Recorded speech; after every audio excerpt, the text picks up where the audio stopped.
सवारीचा घेतला पावलांनी आम्हा वाळवंटी तुझी सावली गळा भेट घेण्या भीमेची निघाली तुझ्या राम घोषात इंद्रायणी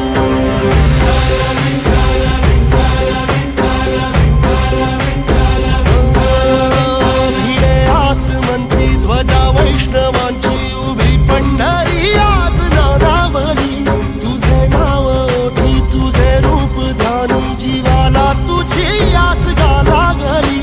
जरी बाप साऱ्या जगाचा परी